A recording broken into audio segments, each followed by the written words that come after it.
with the news that Kareem Hunt has been released by the Chiefs after video surfaced of him in an altercation with a woman at a Cleveland hotel.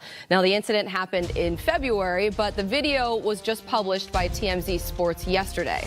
The Chiefs sent Hunt home from practice. The NFL placed him on the Commissioner's Exempt List. And then around 9 p.m. last night, Kansas City announced they were releasing the running back. In a statement, the team said, "Earlier this year, we were made aware of an incident involving running back Kareem Hunt. At the time, the National Football League and law enforcement initiated investigations into the issue. As part of our internal discussions with Kareem, several members of our management team spoke directly to him. Kareem was not truthful in those discussions. Video released today confirms that fact. We are releasing Kareem immediately." Let's bring in NFL media insider Ian Rappaport. Ian, what else can you tell us this morning? I did receive, Colleen, a statement from Kareem Hunt last night, and it was a little bit different, obviously, from what he told the team. He did accept responsibility for what he very clearly did on video, saying, "I want to apologize for my actions. I deeply regret what I did, and I hope to move on." Now, fundamentally and logistically, what's going to happen here is he's going to be officially waived today, going to go on waivers on Monday at 4 p.m. We will then find out if someone else claims him, similar to what the Washington Redskins did with Reuben Foster, although hard to imagine at this point that happens. And it was interesting to note the discussion of new information and the fact that the Chiefs and the NFL did not know what was on the video. I can explain that. The reason is because the NFL, which, by the way, has had an investigation since the spring, they talked to the hotel. The hotel said it was their corporate policy not to give videos like this to anyone but law enforcement. And Cleveland Police Department did not give the video to the NFL. In addition, the league tried to speak to several of the alleged victims. They were not responsive. And at that point, though the Cleveland police closed their investigation, the NFL kept theirs open until the video came yesterday. Then the NFL put him on the Commissioner's Exempt List, taking him off the field until he receives the suspension, which means even if someone does claim him or sign him, he's not going to play until this was resolved.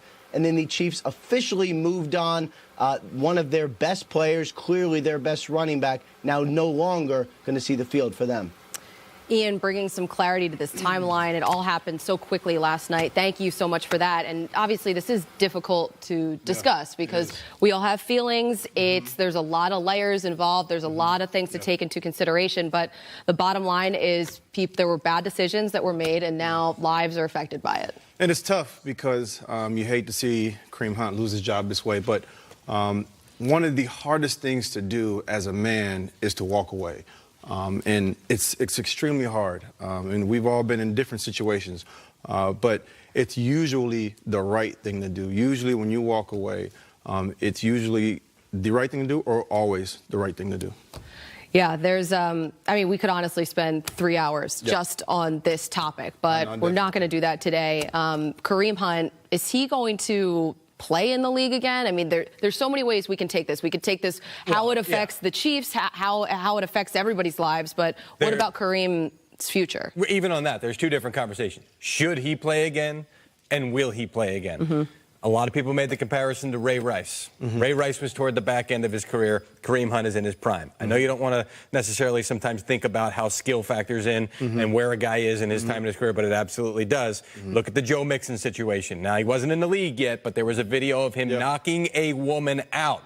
And he got drafted in the second round. So I could see there's 32 different teams. And I've spoken to people over the last couple of hours since last night and trying to figure out what they think. Do you think he's going to play again? I got a lot of yeses. After they said some contrition, some understanding on his part, and a lot of work for him to get back in the right frame of mind and get in the right frame of mind with some teams around the league. So, yes, I could see him playing a game or playing again in this league, but we are a long way from that. He's got a lot of work to do. Starting with that statement, there's going to be a lot more that he's going to have to say and do to prove to people that he deserves another shot here. And, Jesus, it's also a great, great opportunity for young people to learn from this mistake, learn from what's happened in this situation so that it does not repeat itself for the other guys in this league. Reggie, there are a lot of coaches who are going to have conversations with their team today 100% before they travel or before they have their walkthrough, whatever they're doing today, to have this conversation to say, you know, maybe Kareem Hunt left that situation that night saying, you know what, I thought I handled that pretty well. I didn't,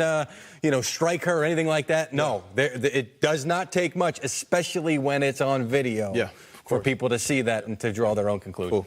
So we'll get into the game a little bit more later in the show, but bottom line, it's disappointing, it's disturbing, and now the Chiefs, Kareem, the victim in this, everybody's lives are changed forever at this point. But we do have a lot of football on the schedule this weekend.